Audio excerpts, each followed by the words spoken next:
Fala, galera, muito boa noite. Vocês me ouvem bem aí? Sim, tudo bem. Boa noite, Thiago. Sim. Boa noite, boa noite. Boa noite. Boa. Sim, Thiago. Boa noite. Boa noite, pô. Boa noite, Thiago.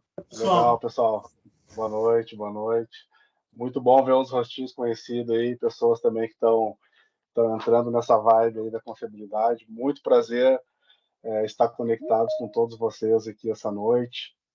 A gente tá fazendo um movimento bacana aí, né, de influenciar cada vez mais aí a cultura da confiabilidade, né, por meio desses movimentos de compartilhar conhecimento, né. Eu acho que o que nos move, o que nos conecta é realmente esse movimento genuíno aí de estar conectado com profissionais aí que queiram aprender, queiram se desenvolver, queiram trocar conhecimento em conjunto, né. Para mim é um privilégio, né, estar com a sala praticamente cheia aqui, estamos com quase 65 pessoas e estar junto com o Washington Araújo aqui e o Luiz Fernando, são dois profissionais aí de extrema categoria, pessoas diferenciadas aí, enquanto pessoas, enquanto profissionais, vão estar trazendo aí um pouco de conhecimento para compartilhar conosco hoje, né, sobre a importância de dados para a confiabilidade, né. E acho que todo o movimento que nós estamos fazendo, né, ele faz parte aí das discussões diárias que a gente tem participado aí no LinkedIn, nos fóruns, nos seminários, nos congressos. Recentemente a gente teve a oportunidade de participar do Simpósio Internacional de Confiabilidade aqui em Salvador, né, e um tema muito comum foi a dificuldade de dados aí para extrair os melhores resultados de confiabilidade, né. Então isso acabou impulsionando a gente aí a iniciar o Reliability Talks aí para poder trazer conteúdo, né, de qualidade para a gente dividir com todos aí, né, como que tá as realidades aí, o que a gente pode aprender em conjunto, né? Então, sem mais delongas aqui, eu sei que tem muito conteúdo técnico, prático e muito bom aqui que o Washington e o Luiz vão trazer, né? Eu queria dar as boas-vindas aí para todos, né? Se conectem aqui com esse movimento que nós estamos fazendo aí de compartilhar conhecimento. O propósito que a gente tem aqui, né, é conectar essas pessoas aí que entendem que fazem sentido, né, e buscam um aprendizado e querem desbravar seu próximo nível, né. Acho que a gente está sempre na busca aí de melhorar, né, então descobrir o nosso próximo nível, onde que está a nossa próxima curva aí, é importante, né. E aí a gente trouxe aí esse programa, hoje é o episódio 1, né, a gente, mensalmente, a gente vai ter aí esse movimento, né, de compartilhar conhecimento, né, 1h30 todos os meses, né. Acho que vai ser uma dinâmica que conto com vocês aí para estarem divulgando também, compartilhando com essas equipes, com seus colegas aí que entendem que querem participar do movimento aí de transformação dentro da indústria, principalmente mobilizando aí a cultura de confiabilidade, tá? Então, como que vai funcionar hoje, né? O Washington vai estar fazendo uma apresentação aí sobre ERP, dados mestre, lista técnica, taxonomia, né, e demais atividades aí correlatas dentro do SAP. E o Luiz vai estar apresentando conteúdo técnico, né? O Luiz é um especialista em análise RAM, né, trazendo um pouco cases práticos aí de como funciona isso na prática, tá? Então, a orientação é que a gente deixe as perguntas aqui para o final, podem interagir também aí no bate-papo aí da apresentação, e a gente faz essa interação aí no movimento final aí das apresentações. E eu acho que todo o movimento vem em prol da transformação da cultura da confiabilidade, né? Não adianta a gente ter somente uma ferramenta ou fazer uma análise se a gente não tiver isso inserido dentro do contexto da organização, né? Então, trabalhar cada vez mais os valores, trazer a liderança, né, ter pessoas envolvidas dentro desse contexto, saber utilizar aí, né, as ferramentas, os métodos que são promovidos dentro da confiabilidade, né, e como orquestrar todo esse processo para, de fato, conseguir bons resultados aí de confiabilidade operacional. É um propósito que a gente tem aqui, de tornar conhecido na prática as ferramentas que alguma vez a gente já ouviu falar, mas talvez não sabe como que se aplica, né? Trabalhar também aí a atitude e o comportamento dos próprios profissionais aí na linha de confiabilidade e entender o que nós temos de tecnologia e inovação, tá? Então, durante os meses aí a gente vai estar transitando, né, dentro desse círculo aqui para trazer conteúdos aí de diferentes categorias para poder mobilizar toda essa cultura da confiabilidade, tá? Eu deixo aqui o meu contato do LinkedIn. Também nós temos um grupo aqui de WhatsApp, né, do canal da confiabilidade. Já temos mais de 740 pessoas conectadas aqui. Então, quem tiver interesse em fazer parte, né, e consumir conteúdos aí de alta qualidade, fique à vontade em participar, tá? Então, dando início aqui, é uma honra, Washington, te apresentar para esse seleto público que está aqui nessa noite, né? O Washington Araújo, tive a felicidade de conhecer aí no ano de 2020, né? Durante alguns trabalhos que a gente desenvolveu em conjunto aí. Então, o Washington, ele é engenheiro de produção, né? Mecânica e também de automação, tem MBA em gerenciamento de projetos, gerenciamento de manutenção e confiabilidade, gestão da qualidade, gestão empresarial e supply chain, tem formação também em direção executiva em C-Level, né? Profissional aí bem capacitado para poder compartilhar conosco aí todo o conteúdo aí dentro da sua formação.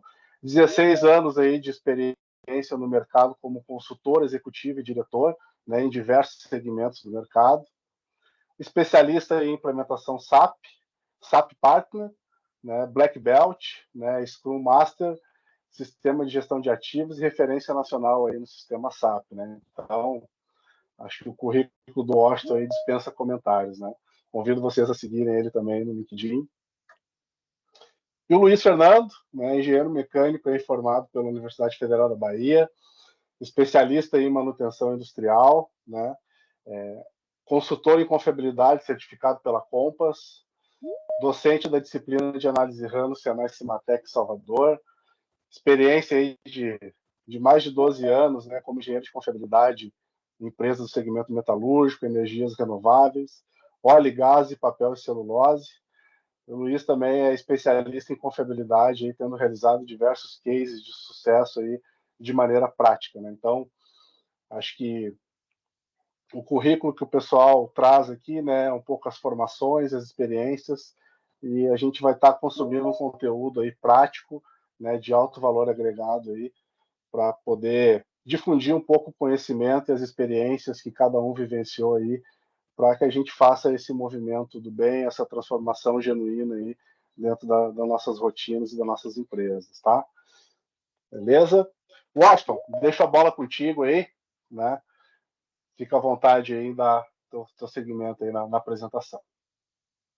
Beleza, obrigado, Thiago. Primeiramente, boa noite a todos. Já vou avisar que eu já vou fazer um papel aqui de Iniesta, entendeu?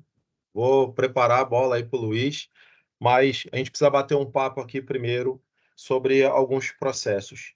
Normalmente todo mundo quer comer o bolo, mas não quer passar pelo processo de bater o bolo primeiro, esperar assar, para depois a gente conquistar os resultados. Então, assim, eu vou fazer um papel mais aqui de contextualizar alguns pontos, trazer algumas sinopses aí em relação a alguns contextos importantes que, sem passar pelo processo, dificilmente a gente vai ter um resultado positivo lá no final, tá bom? Tiago, uma honra, sabe que qualquer convite aí que a comunidade faça, eu paro a agenda, paro tudo que eu estou fazendo aqui para poder atender. Não é a última coisa aí que eu vou deixar aqui junto com vocês. O propósito que a comunidade tem feito aí, eu tenho visto também uma grande parcela aí desse novo mindset, né, voltado para de fato conseguir resultados, conquistar resultados, tem sido muito positivo. Isso me agrada muito, o formato de como a gente tem tratado essa temática e, ao mesmo tempo, também como as pessoas têm compartilhado que tem gerado resultados. Então, assim, iniciativa 100% genuína. Estou 100% aqui, se me convidar para o 2, para o 3, para o 5, para o 15, aí eu estou sempre aí, não tem nenhum problema. Sabe que aqui com a gente, além dos cases que a gente já colecionou, tá aqui para mim é uma honra, ainda mais ainda repleto de profissionais que a gente já tem contato aí no dia a dia, tem contato no mercado. Então, assim, nada mais, nada menos do que seguir o propósito, continuar compartilhando conhecimento para que todos aqui conquistem os seus resultados, cada um aí nos seus desafios. Bem, a ideia inicial aqui é passar uma contextualização.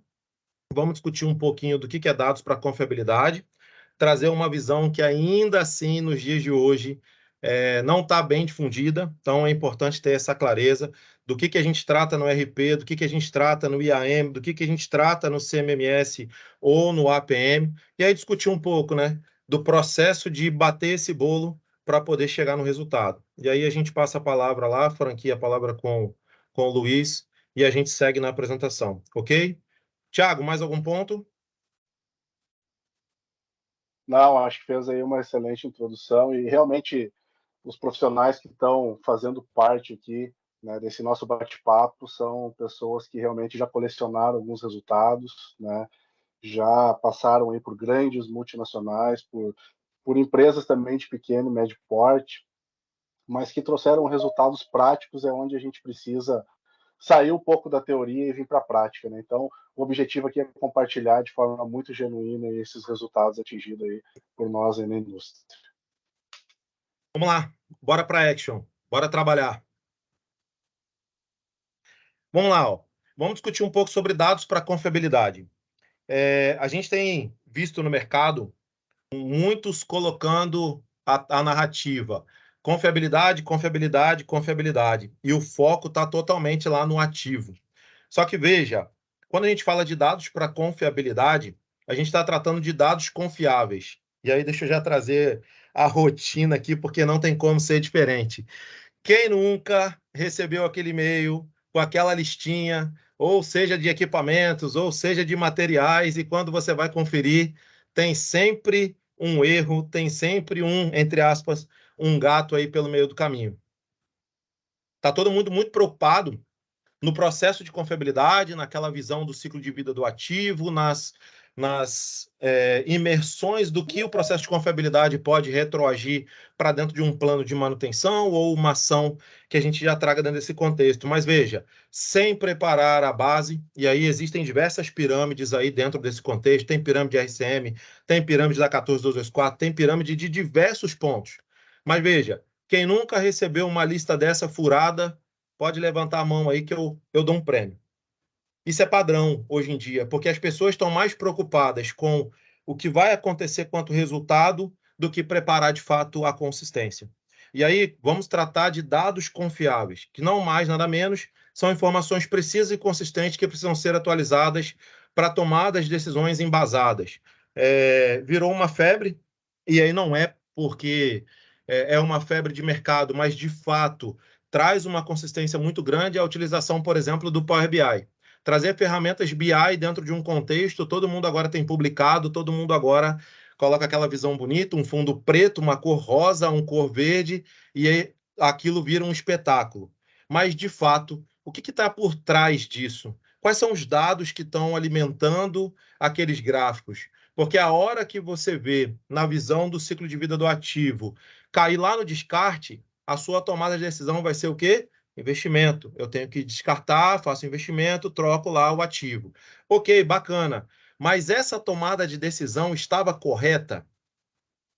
E aí tem um contexto por trás de uma tomada de decisão. Então, veja, confiabilidade de dados é importante por diversos motivos. E aí, primeiramente, permite uma análise e uma compreensão mais profunda de diversos aspectos do negócio.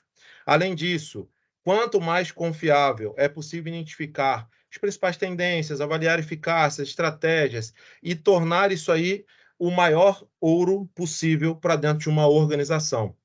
Não sei se vocês já ouviram falar, mas estão rotulando agora que a era dos dados agora é a era do ouro, então estão fazendo aquela comparação dos dados com ouro, então tem muito significado. E, na verdade, tem um pouquinho de realidade dentro desse contexto.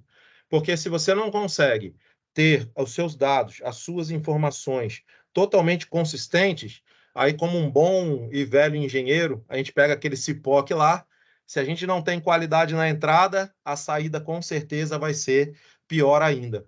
E aí normalmente quando a gente faz algumas lives, normalmente quando a gente faz algumas apresentações, e a gente tem feito isso rotineiramente, eu sempre tenho colocado ali o Fica a Dica. Então, todos os slides que vocês verem que tem um Fica a Dica, fica atento que é um highlight muito bacana. Na maioria das vezes, e aí provavelmente ou você atua com TOTS, ou você atua com Máximos, ou você atua com SAP. Na maioria das vezes, a gente está mais extraindo relatórios do SAP do que, de fato, utilizando dentro da ferramenta, né? Dentro da solução. E isso gera uma análise de inconsistência muito grande, porque cada pessoa que você envia faz uma modificação. E quando retorna para você, retorna de uma maneira que você precisa, de novo, tratar os dados. Então, a ideia aqui é, você deve sempre confiar nos seus dados? Eu tenho uma sugestão. Nunca, não. Sempre faça análise de Coloca consistência um filme aí para antes... rolar, não precisa ser lançamento não. Pode ser mais... Deixa eu mutar o Helder aqui. Pera aí. O Helder tá colocando um filme do Netflix lá, hein? Beleza. Então, assim, você deve confiar nos seus dados? Nunca. Então, sempre desconfie da massa de dados que você está trabalhando e sempre faça o processo simples de formatação. Na maioria das vezes, analise, avalie, gere a consistência necessária antes de plotar em qualquer lugar para que você tenha consistência. E aí, partindo desse princípio, a gente já começa a linkar com a temática aí do primeiro Reliability Talks, que é a importância dos dados para a confiabilidade. Pode passar o próximo, Thiago, por favor?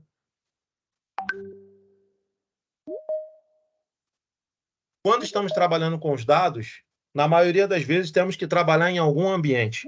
E aí, nos dias de hoje, cada vez mais se torna totalmente desumano continuar lá com o nosso famigerado Excel, com o nosso, os gráficos ali numa aba separada, aí gera aquele script, bota um botãozinho, tudo isso muito lindo e maravilhoso. Mas veja, tem uma disfunção dentro do mercado quando a gente vai avaliar os requisitos do que é um RAP, do que é um ERP, do que é um IAM, do que é um CMMS, do que é um APM.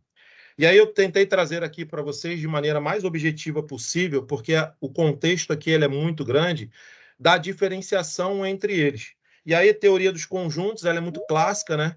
A gente traz o ERP ali no Enterprise Resource Planning, trazendo toda a visão de um contexto, de um sistema planejado corporativo, onde você vai ter todas as ações olhando as interconexões e interdependências do negócio como um todo. Então, você tem finanças, materiais, produção, manutenção, controladoria, recursos humanos, entre outros. E aí, dentro desse contexto, você vai ter o que a gente tem colocado dentro do mercado hoje, que é o IAM, que são sistemas de gerenciamento de ativos corporativos que são desenvolvidos especificamente para gerir o ciclo de vida do ativo. E aí é que começa a confusão do IAM com o APM. O APM é o conjunto de soluções de software e serviços que são projetados para ajudar a otimizar o desempenho dos principais ativos da planta industrial. E aí nos auxilia reduzir custo, manutenção, aumentando disponibilidade operacional. Então, tudo que a gente utiliza hoje de soluções aí, que nós temos diversas no mercado aí que são já bem difundidas aí, que nos auxiliam a trazer essa contextualização de desempenho para o ativo, está sendo classificado ali no Asset Performance Management. Washington, bacana, mas e o CMMS? Porque, na verdade, são sistemas de gerenciamento computadorizado desenvolvido para auxiliar a gestão, planejamento, programação, controle e nas funções administrativas necessárias para auxiliar e elevar a eficácia especificamente da manutenção. Então, trouxe aqui uma imagem, trazendo uma visão na teoria dos conjuntos, o que estaria contido em quê. Então, nós temos a visão global, trazendo a visão da companhia, com todas as interdependências dos setores, com o RAP, o IAM, que é o Enterprise Asset Management, trazendo toda esta visão de consideração diretamente na visão de gerenciamento do ativo, trazendo a visão do CMMS como um sistema de controle e o APM, os sistemas auxiliares aí que compõem a visão de otimização diretamente aplicada ao ativo. Pode passar, Thiago, por favor.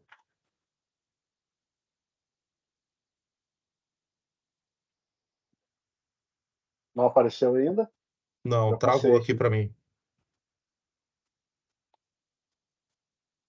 Beleza, chegou aqui agora. Estava fazendo a curva ali, pagando pedágio. Vamos lá. Falamos um pouco sobre dados e o que são dados confiáveis dentro da confiabilidade e falamos um pouco sobre a contextualização do que nós utilizamos hoje dentro da nossa rotina. E aí começa o nosso processo de organização para que as análises de confiabilidade, análise de RAM, análise de consistência, LDC, LDA, entre outros, sejam bem completos à medida do que a gente começa a trabalhar aqui.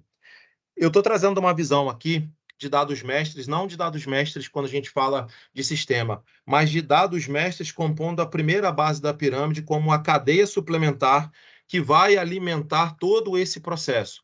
Então, olhando do ponto de vista dados mestres, são todos os dados essenciais para a gestão de uma empresa, pois estes descrevem pessoas, clientes, colaboradores, locais, escritórios, objetos.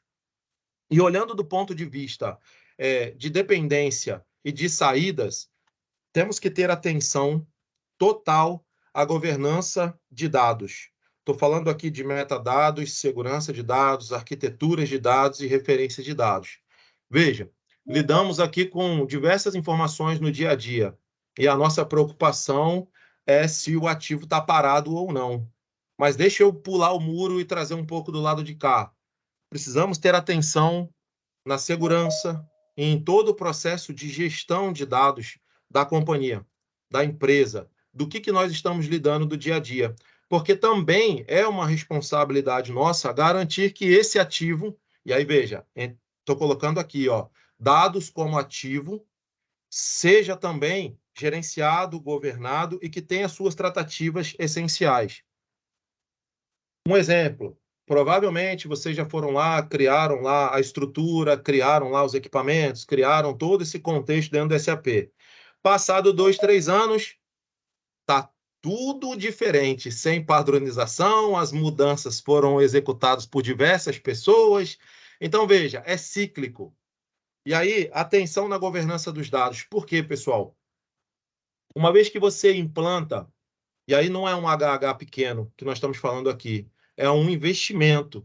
Porque se você converte isso numa despesa, você está fazendo um investimento para que esse processo seja organizado. E aí não faz sentido nenhum, daqui a 2, 3 anos, estar totalmente diferente daquela linha original que foi preconizada. E aí deixa eu botar um parênteses aqui. Não estou dizendo que não precisa mudar nunca, não é isso. Estou dizendo que as mudanças no ciclo de PDCA, ok, tudo bem. Mas essas mudanças de rotina, onde todo mundo tem acesso, todo mundo tem perfil, todo mundo troca o que dá na telha, à torta e à direita, porque acha que está correto, é que não é o ponto positivo na governança de dados. Então, a gente precisa ter, de fato, atenção nessa governança, porque garante, de fato, a padronização dentro desse contexto. Um exemplo clássico, a abertura de notas corretivas lá, notas de falha. Existem diversos modelos e tipos que você encontra por aí, mas eu posso garantir que dentro de cada empresa que roda hoje dentro do Brasil, nós já temos já umas variações. Ou se é pelo formato, ou se é por quem está preenchendo. E aí a gente volta lá naquele ponto da confiabilidade humana, né? Trazendo todo esse contexto. Mas o que é importante salientar aqui e trazer um ponto de atenção? Vamos cuidar para que a gente tenha padronização em tudo que a gente tem colocado para gerar essa governança, não só de segurança, mas um padrão que exemplifique qual é o padrão que deva ser seguido. Então, assim, o padrão do padrão. Às vezes parece ser muito gerar uma robustez necessária, mas daqui a 2, 3, 4 anos a gente começa a ver o resultado dessa padronização. Pode passar, Thiago, por favor.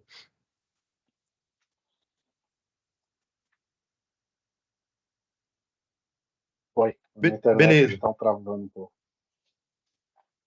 Tá chegando o dia 24, daqui a pouco a conta chega aí para pagar, hein? Vamos lá, pessoal. Dados mestres ainda. Alguns modelos interessantes que a gente tem dentro do mercado, e aí é importante também salientar aqui com vocês, para quem já utiliza SAP já há um bom tempo, né? Eu trouxe essa exemplificação aqui porque a contextualização do exemplo ela é muito bacana. Quando você toma uma decisão de usar uma metodologia para fazer a implantação, não é que você não possa mudar a metodologia, mas uma metodologia você não muda, você aprimora ao longo do tempo a partir do princípio que você domina aquela técnica. Então, durante um bom tempo, a SAP ela tinha dentro das suas melhores práticas a implementação no modelo ASAP, que é o ASAP Implementation Roadmap. Ele passa pela preparação do projeto. Quantas vezes a gente já ouviu falar aqui, diversas vezes, pô, precisa fazer o blueprint, tal, essa questão toda. E a própria SAP, ela traz agora a novidade, agora não, porque já tem um tempinho, né, já está implementado, que é o SAP Activate. O ASAP, ele parou na versão 8, e aí o SAP Activate, ele visa implementar não só a metodologia, mas ele traz todo um guia de configuração e ainda assim as melhores práticas que a SAP recomenda para que você faça todo esse processo. Então saímos de uma visão que trazia a preparação do projeto, blueprint, realização, preparação final e o Go Live, para uma visão agora mais agilista dentro do contexto, sem perder o foco da metodologia e trazendo as melhores práticas de implementação que a própria SAP traz nesse contexto, tá bom? Pode passar, Thiago, por favor.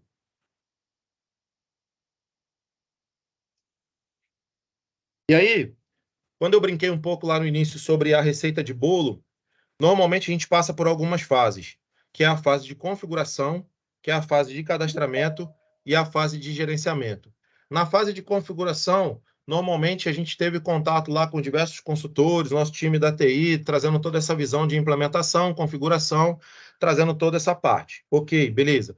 A segunda fase é a fase de cadastramento. E aí é onde a gente já tem um time de dentro já ou que não tenha sido gerado engenharia de manutenção, uma célula, entre outros, mas é o time que executa, de fato, esse cadastramento, esse transporte para dentro do CMMS. Aí agora a gente já pode começar a discutir um pouquinho, porque a gente já falou um pouco atrás, para dentro do nosso CMMS. E tem a fase de gerenciamento, que é a fase que a gente acaba pulando, a gente acaba burlando, porque é tão exaustivo a fase 1 e a fase 2, que chega na fase 3, a gente já cansou de olhar para esse negócio, e aí bota para rodar, starta tudo que tem e vamos ver no que dá. É aqui que a gente tem pecado, que é a fase justamente de avaliar a consistência de tudo que a gente implementou e começar a monitorar todos esses dados que são circulados diariamente aí. E aí estou falando de dados ainda, não estou falando nem da estratégia de manutenção, não estou falando que a gente montou um FEMEA, do FEMEA montou as estratégias e assim por diante. Fizemos uma bonita análise de RCM e colocamos todo esse contexto para rodar. Veja, uma simples forma de cadastramento te facilita ou te dificulta o formato de gerenciamento de manutenção que você queira dar. Se eu não dou a opção para o usuário de aplicar ou apontar a falha no local correto, e aí tem um exemplo que ficou muito claro para mim assim, do que a gente já passou, do que a gente já implementou. Tinha uma determinada empresa, até por questão de confidencialidade, vou me ater aqui. Não, aqui a gente não cadastra nada de tubulação, não cadastra nada de acessório. A gente só cadastra os itens de fato. Ok, tá certo. Aí teve uma falha, que foi um vazamento direto num spool. Aí aonde foi o apontamento da falha? Lá no vaso. Lá no tanque. Então, veja, a gente começa a ludibriar o processo de apontamento de falha. Washington, precisa cadastrar tudo? Não estou falando que a gente precisa cadastrar todos os parafusos que a gente tem dentro de uma fábrica. Mas, veja, são exemplos que você começa a avaliar que, se a configuração está adequada e o cadastramento não foi adequado, nosso gerenciamento vai dar mais trabalho. Se a configuração foi adequada, o cadastramento foi adequado, nosso gerenciamento vai ser muito mais facilitado. E aí, de novo, aí todo o processo que roda daqui para frente, que é o processo de confiabilidade como contexto, de retroalimentação para que isso aqui tudo melhore, isso começa a fazer sentido. Pode passar, Thiago, por favor.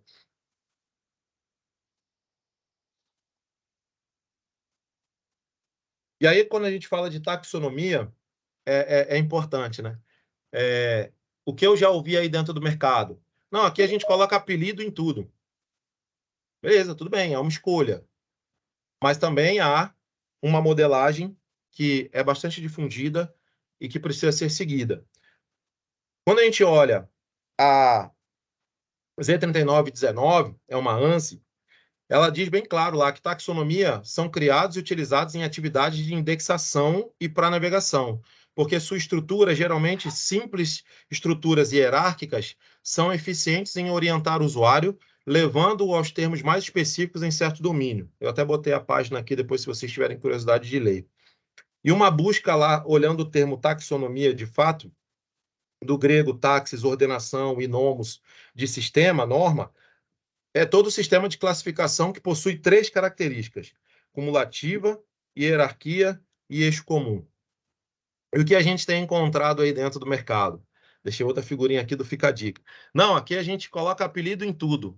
Ok, beleza. Aí quando você abre lá para poder avaliar como é que está um processo funcional ou uma árvore hierárquica, você encontra um inventário, você encontra uma lista, você encontra denominações que não fazem sentido nenhum com o que está rodando dentro do processo hoje, porque partiu da cabeça de algum abençoado que deveria fazer daquele formato, que deveria fazer naquele estilo. Então, veja, até a 14224, ela traz uma divisão de processo de fronteira funcional interessante.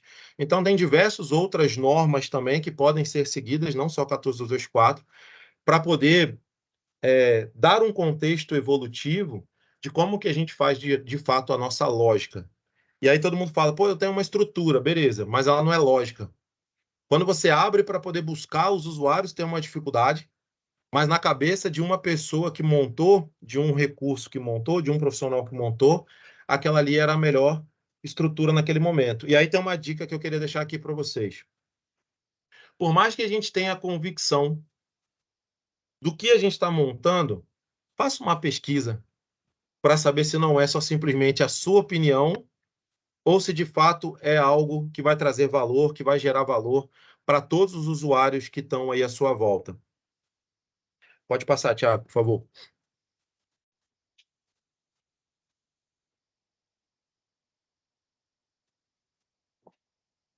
Beleza. E um outro grande bloco é o bloco de lista técnica. E aí, lista técnica completa, estruturada de maneira formal, que contém todos os componentes do objeto técnico. Tem 3 grandes modelos aí que são utilizados dentro do mercado: lista técnica para local, lista técnica para equipamento e lista técnica de material. Veja do ponto de vista, avaliei meu processo de configuração, avaliei meu cadastramento e eu estou com o meu ativo muito lindo, maravilhoso, cadastrado. Só que pode deixar a lista técnica para lá, não tem valor nenhum, beleza? Primeira quebra que a gente precisar buscar, o material padrão, pode ter certeza, eu faço uma aposta com vocês aqui de R$ 1,99, que tem uma série de materiais cadastrados iguais, repetidos, ou que mudam uma letra. E aí, qual é o material oficial que a gente deveria pegar para poder fazer a reserva, compra, ou o que seja, dentro do processo de diligenciamento? Aquele que está na lista técnica.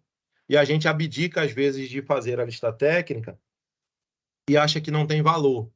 Então, não adianta só fechar toda a parte de cadastramento. Também vamos ter atenção também com a lista técnica. E a lista técnica não é a lista técnica de 1 ou 2 materiais. É a visão explodida do equipamento. E aí, lógico, tem alguns pontos importantes. Para materiais de eletrônica, por exemplo, pô, eu já vi tanto do 8 ao 80. Então, é outra coisa também que precisa ter bastante cuidado. Materiais que são placas eletrônicas, eu já vi cadastrado o diodo, por exemplo. Então, assim, nem 8 ou 80, mas assim, tudo aquilo que compõe de fato a visão explodida, que possa ser de fato troca compulsória ou ser utilizado como troca, é importante que tenha aqui dentro desse contexto. Vamos lá, Tiago. E aí, a grande cereja do bolo. Passei por alguns blocos interessantes aqui, e aí entra a visão de catálogo. Independente, eu trouxe uma imagem aqui do SAP, mas independente do CMMS que você trabalha, todo o apontamento ele precisa ser pautado em um catálogo. E aí, veja, quando a gente discute catálogo, normalmente a gente tem aquela visão do catálogo do fabricante, que é aquele manual, vem lá todo o modelo, visão explodida, garantia, aquela questão toda. Quando a gente vai lembrar do catálogo? Quando o Luiz tiver um dia de cabeça quente, xingando todo mundo, que o apontamento da falha veio sem nada escrito. E aí eu vou fazer uma análise 5 porquês, qualquer estratégia que você for utilizar, mas vai parar na abertura da falha.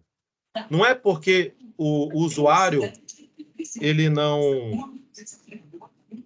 Tem alguém com o áudio aberto.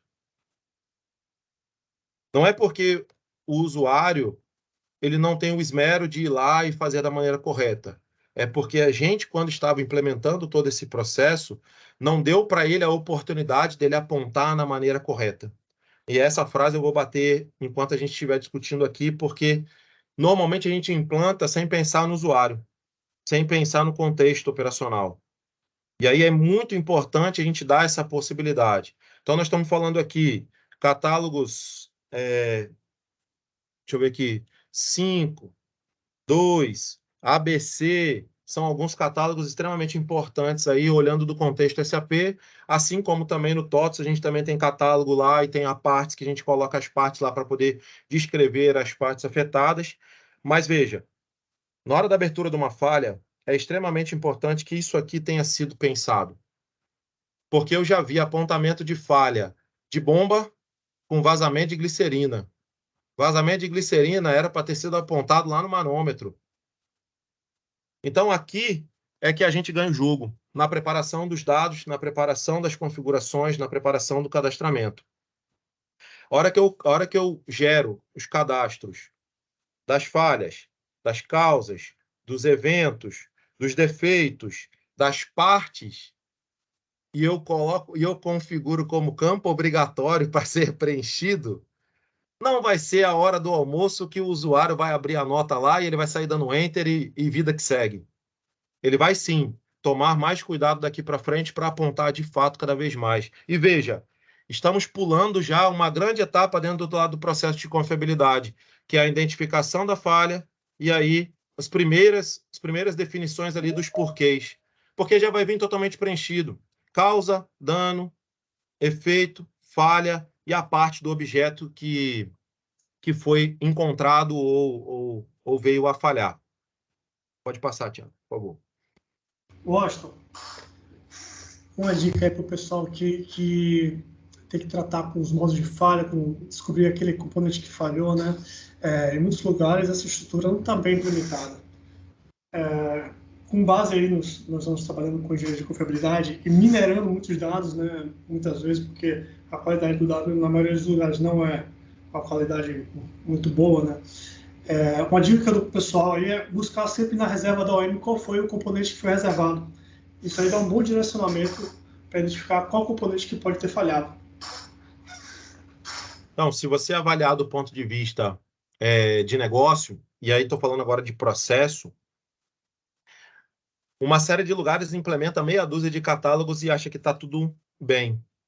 Mas se você pegar as composições totais dos catálogos disponíveis que podem ser utilizados, a gente consegue fazer uma diferença muito grande.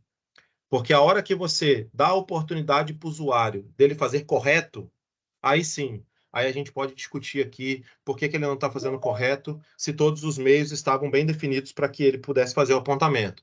E aí, trazendo uma contextualização final, até para eu poder passar a bola aqui para o Luiz, e não ficar tão cansativo, tentei fazer um resumo aqui de um pouco do que a gente discutiu, falando um pouco de dados mestres, trazendo a organização de todo o processo de configuração e parametrização, independente de qualquer sistema, parametrizem, configurem, adaptem para aquilo que vocês precisam dentro do negócio.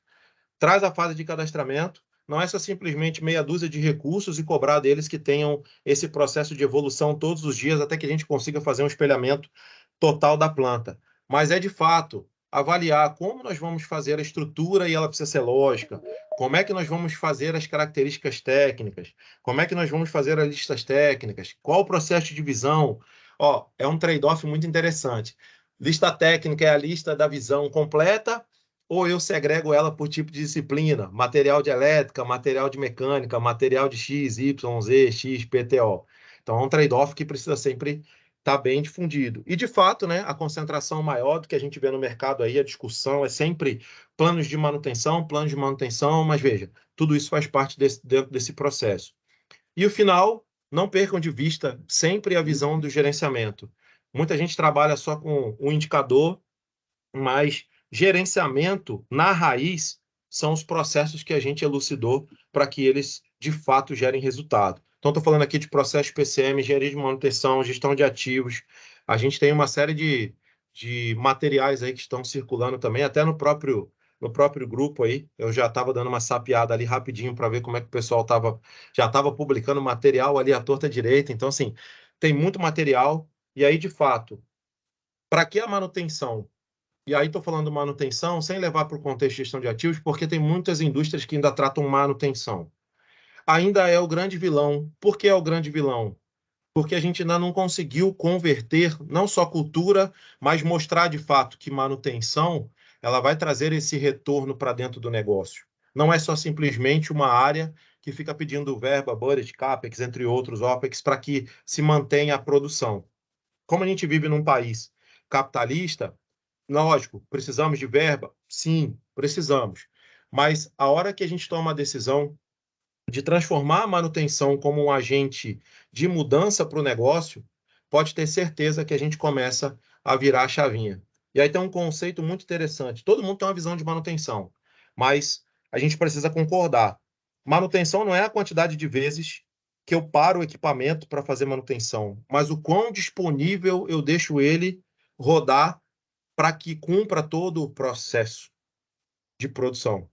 E aí a manutenção começa a ser um agente transformador e apoia diretamente na visão de negócios, que aí está lá no item número 1, gestão de ativos, que é a visão de negócios linkada à estratégia dos ativos.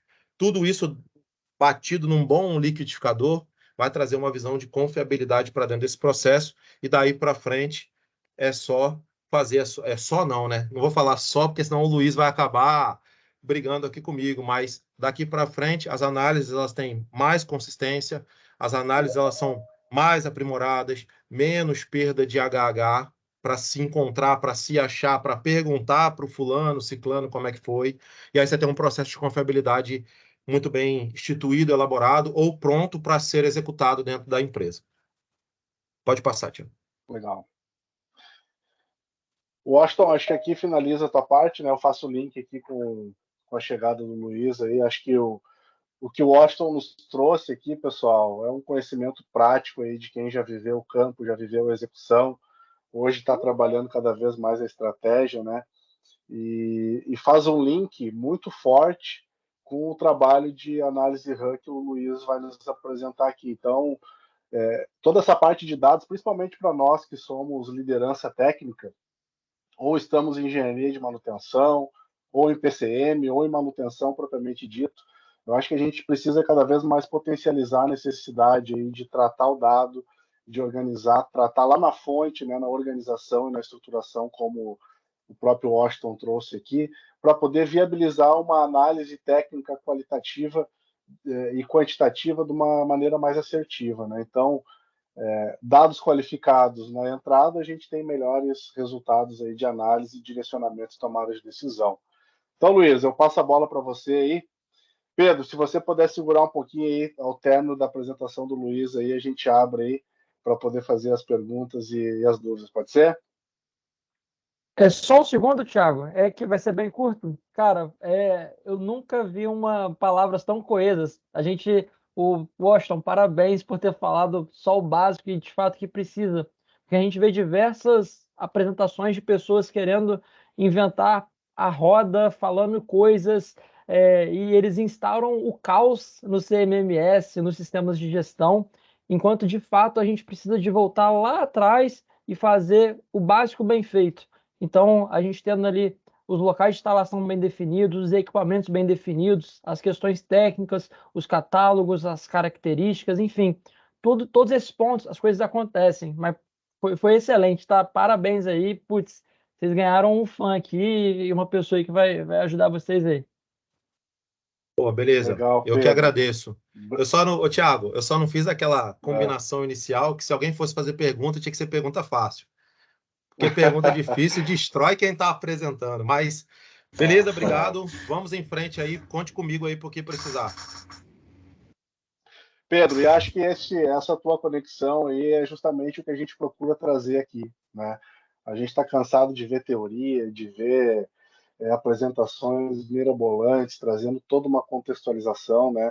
E aqui é direto e reto, né? Trazendo uma linguagem prática de quem já viveu o chão de fábrica, né? De quem está no dia a dia da indústria, de quem está fazendo isso de fato, porque é o que realmente agrega valor, né? Então, obrigado pelo teu comentário e tenho certeza que o Luiz vai trazer também aí uma conexão muito prática aí sobre a análise RAM agora. Beleza, Luiz? Está contigo aí. Beleza, Thiago. Boa noite, pessoal. Tudo bem? Para mim é uma satisfação estar falando aí para quase 95 entusiastas da engenharia da confiabilidade.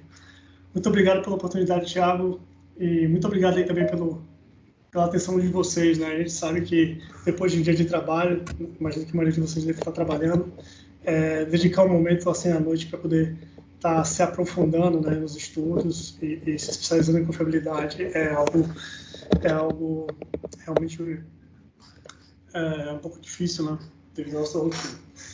Bem, eu vou tentar, pessoal, falar em 1 hora, em 40 minutos mais ou menos, trazer um pouco da minha experiência em análise de RAM. É uma tarefa difícil, porque é um tema de alta complexidade, mas eu espero sair hoje dessa apresentação tendo despertado o interesse de vocês para se aprofundar nessa disciplina, certo? Que eu imagino que para muitos aí que estão iniciando agora na confiabilidade é algo novo, né?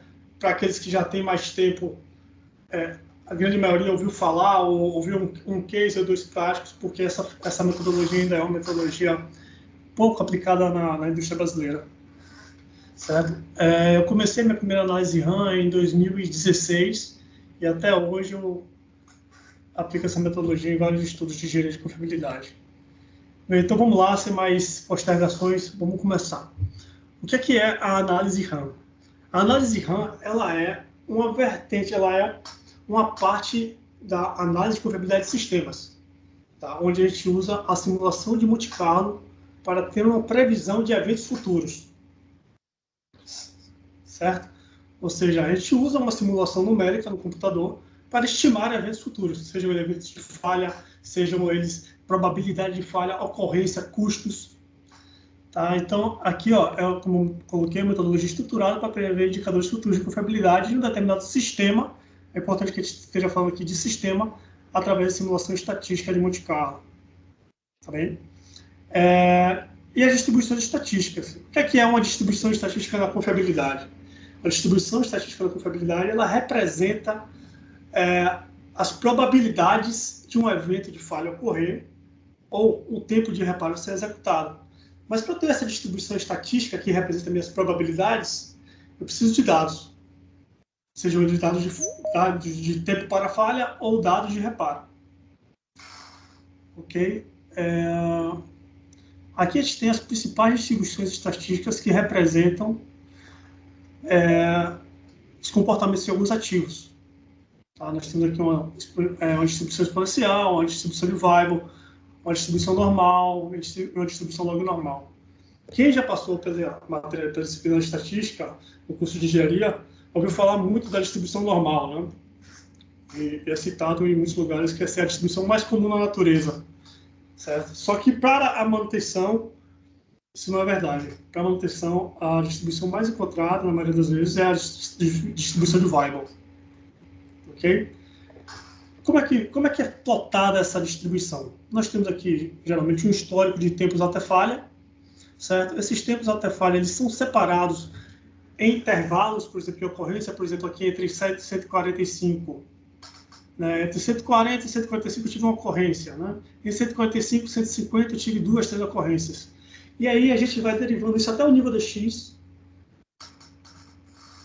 onde a gente consegue obter essa distribuição estatística. Tá? Pessoal, eu sei que falando assim, para quem nunca viu, parece um bicho de 7 cabeças, e realmente assim, o modelo matemático para chegar a essa função não é nada simples. Tá bem? Mas ao final da palestra eu vou deixar um link para vocês, onde vocês já vão poder fazer a aplicação dessa metodologia. A gente chama essa primeira metodologia de análise de dados de vida, tá? Que é a base da análise RAM. Ok?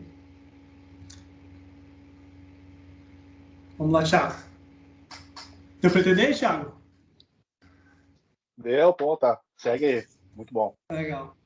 Então, com base nessa distribuição estatística, né, como nós estamos falando de tempos até falha, quando a gente faz a integral de uma distribuição do tempo zero até o finito, essa integração sempre representa 100%. Quer dizer, do tempo zero até o mais infinito, a minha probabilidade de ocorrência de evento é 100%. Isso é um fundamento estatístico. Como a gente está tratando de probabilidade, tratando de tempos até falha, essa minha integral do tempo zero até um tempo específico A, ou um tempo específico de 1 ano, 2 anos, 1 mês, a gente chama de probabilidade de falha. Ou seja, a área embaixo dessa curva, né, ela sempre vai ser, quando a gente está falando de um intervalo de tempo, né, ela sempre vai ser menor do que 1. 1 apenas no infinito. Quando eu tenho de 0 até meu tempo infinito, aí vai dar 100%. Por isso que a gente costuma dizer na confiabilidade que não existe nenhum equipamento com confiabilidade 100%. Porque lá a confiabilidade 100% é apenas no tempo zero, né? E a probabilidade de 100% é sempre no infinito. Certo? E no tempo zero, o nosso equipamento não entrou em operação. Ok? Então, eu já falei aqui da probabilidade de falha, e o complemento da probabilidade de falha é a confiabilidade. Ou seja, a minha probabilidade de falha mais a minha confiabilidade é sempre a área da minha distribuição. E é 100%. Tá? Ou seja, minha probabilidade de falha é igual a 1 menos a confiabilidade. Minha confiabilidade é igual a 1 menos a minha probabilidade de falha.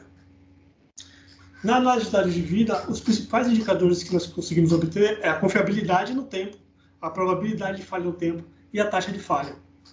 Aqui nós temos os gráficos linearizados, né, de probabilidade de falha no tempo e confiabilidade no tempo. Esse aqui é o dado de confiabilidade no tempo e aqui é a probabilidade de falha. A gente percebe que para um tempo próximo a zero, a minha confiabilidade para esse ativo específico é de quase 100%. Ao longo do tempo, né, essa confiabilidade vai caindo até chegar próximo a zero. E assim, o oposto acontece com a minha probabilidade de falha. Próximo ao tempo zero, minha probabilidade de falha é muito próxima a zero. E no tempo, conforme o tempo vai avançando, a minha probabilidade de falha também vai tendendo a 100%. Ok? E deixa eu só fazer um link com esse que o Luiz trouxe aqui. Eu tive a felicidade de trabalhar com ele por um período curto de 5 meses, né? Mas a gente conseguiu tangibilizar cada vez mais a confiabilidade dos sistemas, algo que ninguém imaginava ou não tinha uma visão, né, da quantidade de falhas que o próprio sistema entregava, né? E quando a gente consegue organizar os dados e trazer essa informação, a gente tem, inclusive, uma melhor forma de influenciar, né, a própria liderança, a própria diretoria da empresa para tomar as decisões. Então, foram cases muito práticos aí, onde a gente olha essa curva, né? Parece, poxa, como é que eu desenho essa curva, né? A gente tem o sistema, tem o software por trás disso, mas antes tem os dados organizados e tem o conhecimento técnico que precisa vir junto, né? Eu acho que a técnica, a experiência de campo, né, conectada com a confiabilidade, mais a parte de sistema, entrega o valor que a gente precisa para poder tangibilizar aí qual que é a melhor condição para a gente tomar em determinados cenários, né? E esse é o papel da engenharia da confiabilidade quantitativa, né? É trazer para a matemática a tomada de decisão, que na maioria das vezes é uma tomada de decisão intuitiva.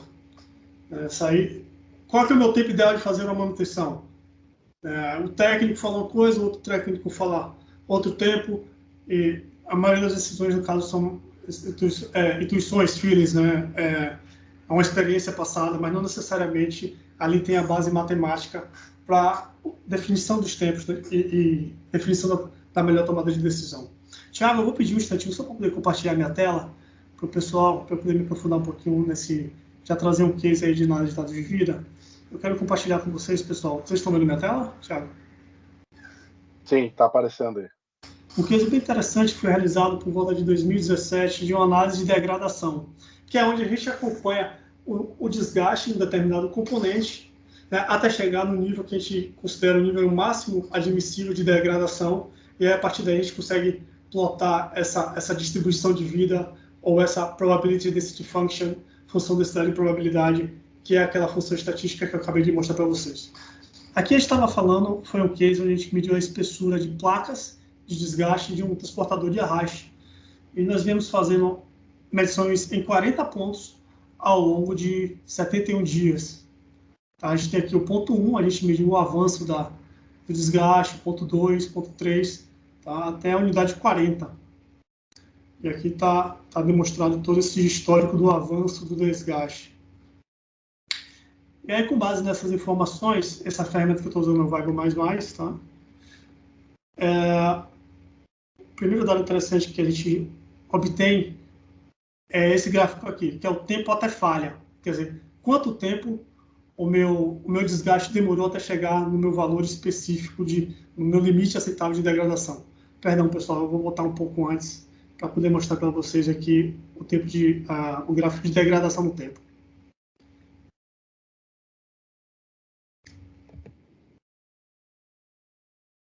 Então, aqui a gente tem plotado cada linha do avanço do desgaste, né? A projeção desse desgaste no tempo. Cada pontinho desse é uma medição de espessura e a ferramenta ela já interpola esses pontos e traz para a gente essas linhas, né, que representam o avanço do desgaste no tempo. Aqui a gente tem a escala em tempo, né? E aqui os valores da espessura. Para esse case específico, a gente considerou que a medição, o valor máximo admissível da espessura seria de 5,85, certo? E cada tempo desse, né, cada tempo onde a linha toca esse limite máximo, é o meu tempo até falha. E aí, a partir daí, a gente consegue ter esses tempos até falha aqui plotados, né? Tempo 0, a medição 1, 2, 3, até a medição 40. Tá? O tempo máximo até falha foi de 209 dias. Então, aqui a gente já tem uma base para o modelo estatístico. Então, a gente consegue já plotar aqui a PDF, que é aquela função onde a integral do 0 até o tempo específico é a probabilidade de falha, e o seu complemento é a confiabilidade. E aqui nós temos também, por exemplo, a probabilidade de falha no tempo. Vou trazer ele no papel convencional. Tá, a gente vê aqui, por exemplo, para 120 dias a gente tem uma probabilidade de falha de 34%, 180 dias uma probabilidade de falha de 88%. E o gráfico da confiabilidade é o oposto, né? Como eu falei, é o complemento. É a minha probabilidade de falha menos 1. 1 menos a minha probabilidade de falha, perdão. A gente tem aqui minha confiabilidade para 120 dias, aproximadamente 66%. Quer dizer, eu tenho 66% do equipamento não ter nenhuma falha, né, até o dia 120 de operação. Lembrando que a confiabilidade é a probabilidade de um item executar sua função pretendida por um determinado período de tempo, sob condições específicas. Ou seja, se eu altero minha condição de uso, eu acabo também alterando a minha confiabilidade, toda a ação de vida.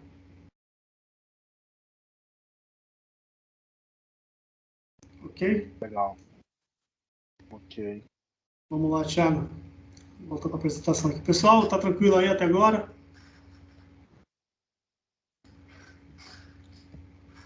Bacana. Ao final da apresentação, vou deixar o link para vocês aí, vocês já vão poder fazer alguns experimentos, algumas tentativas aí na construção das distribuições. Então, para a gente avançar na análise de Monte Carlo, né, e na análise de RAM, na simulação de Monte Carlo e análise de RAM, a gente precisa conhecer também o conceito de mantenabilidade. Aí aqui eu trouxe duas definições. Uma definição da Redaya Soft e outra definição da NBR 5462. Tá? Na definição da Redaya Soft, já traz que a mantenabilidade é definida como a probabilidade de performar um determinado reparo em um período específico de tempo. Ou seja, a confiabilidade é a minha probabilidade do item executar a função, e minha mantenabilidade é a probabilidade de eu executar aquele reparo para aquele período de tempo. Tá? E aqui na NPR ele traz o termo capacidade de um item ser mantido ou recolocado em condições de executar suas funções requeridas. Tá? Então existe uma diferença sutil aí entre o termo capacidade e o termo probabilidade. Certo? Para a função mantenabilidade, a única diferença no levantamento dessa curva é que, em vez dos tempos até a falha, nós vamos utilizar agora os tempos para o reparo, tempo de execução de um reparo. E aqui eu tenho uma tabelinha, né, tempo de substituição de rolamento. A gente tem alguns dados e a partir daí a gente consegue plotar também a função mantenabilidade. Vamos lá, Thiago. E agora, finalmente, a gente vai entrar no conceito da análise de RAM, mas eu precisava passar por esses dois conceitos antes, para poder contextualizar isso para vocês. Bem, a simulação vertical é uma simulação computadorizada que gera tempos até falha e tempo de reparos aleatórios. Vocês concordam comigo que um computador pode gerar números aleatórios? Por exemplo, um computador é capaz de jogar um dado de 6 faces? Perfeitamente possível. Então, o computador também é capaz de gerar dados aleatórios, certo? E é isso que ele vai fazer para a gente. A simulação essa simulação de Monte Carlo é utilizada para prever indicadores de disponibilidade, confiabilidade e mantenabilidade. E agora a gente já está se referindo a dados indicadores do sistema.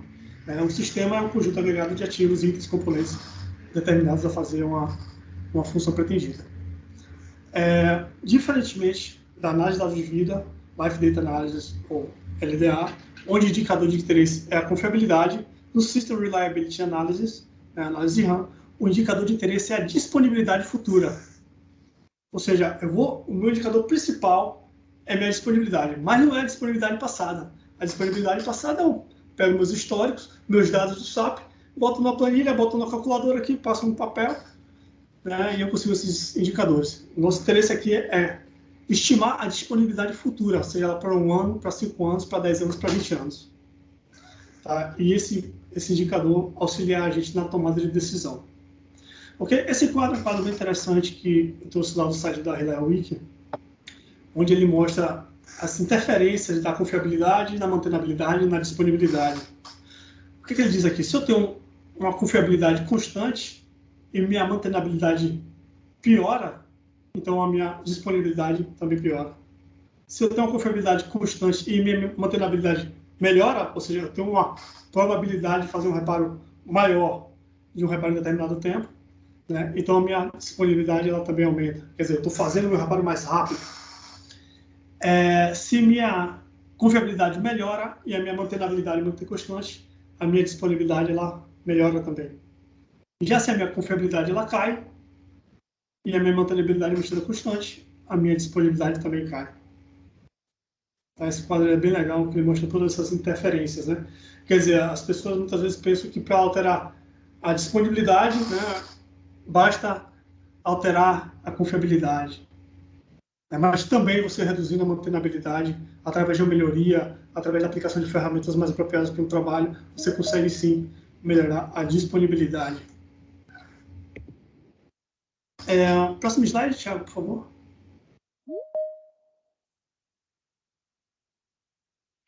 Bem, vamos lá.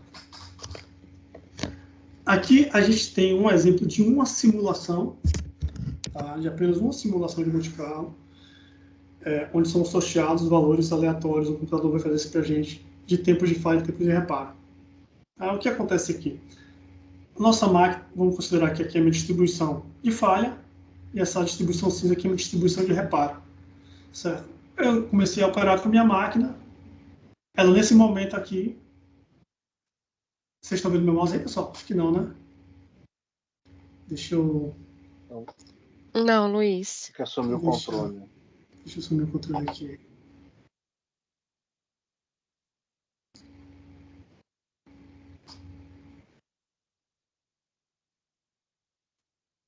Não está aparecendo aqui para mim não, Thiago. Me fala aí que eu... Tá, aqui no... Agora foi. Agora foi? Isso. É eu que tô... Tá comigo aqui, Luiz. Me fala aí. Tá, beleza. Vamos aqui mal. nesse quadro onde tem as distribuições aqui, Thiago. No centro da tela, aqui embaixo desse cálculo de disponibilidade aí. Isso. Beleza. A gente tem aqui, ó. Okay. Não, na direita. Beleza. Então, aqui. Aqui. Não, embaixo, onde tem esse failure distribution. O rosa e cinza. Fala isso, o rosa e cinza, Perfeito. Isso aí. Aqui. No gráfico, tá certo. Aqui nesse gráfico, a gente tem as duas distribuições, tá? A distribuição de falha e a distribuição de reparo. Aqui no tempo zero, aqui embaixo, o meu equipamento começou a entrar em operação. E ele vai seguindo essa performance aqui da curva da distribuição de falha, até esse primeiro ponto aqui no topo. Tá? Nesse ponto, o computador sorteou para a gente um primeiro evento de falha. Então, o computador jogou os dados. Então, ele estima até aí um primeiro tempo até falha, com base na minha distribuição estatística. Certo? E aí, a partir desse momento, ele entra na fase de manutenção. E aí, na fase de manutenção, o computador usa a distribuição de reparo, que é essa distribuição cinza. E ele sorteia mais um tempo, onde é o tempo estimado que meu equipamento voltou do reparo, o tempo que ele foi reparado, o tempo que ele precisou até estar novamente disponível. E aí, novamente, ele volta para a fase de operação. Certo, pessoal? Lembrando que a gente sempre está falando de estimativas de indicadores futuros, tá? Essa é uma simulação de Monte Carlo, onde é sorteado os tempos até falha e os tempos de reparo. Qual é o tempo que eu quero estimar dessa simulação? O tempo que eu quiser. Posso fazer um mês, um ano, uma semana, 10 anos. Certo? Porém, quanto maior o seu tempo de simulação, mais assertiva se torna a sua previsão. Quer dizer, o valor real, o valor encontrado na realidade, vai tender ao seu valor simulado, quanto maior o seu tempo. Quando você faz essa simulação curta, muito curta, por exemplo, eu quero fazer simular para uma semana. Você pode ter uma certa... Você tem eu não vou falar, não é uma incerteza, você vai ter uma certa... Uma previsão talvez não tão assertiva, certo? Uma previsão inadequada. Porque se eu tiver um evento específico, que for um evento raro nessa uma semana, ele já vai descredibilizar um pouco a simulação. Tá bem? Então, o ideal é fazer essa simulação por um período de, eu estimo, pelo menos 6 meses, 1 ano, né? Ok. Tranquilo até aí, pessoal? Aqui a gente tem uma visão de um diagrama de blocos muito simples. Volta lá, por favor, Thiago.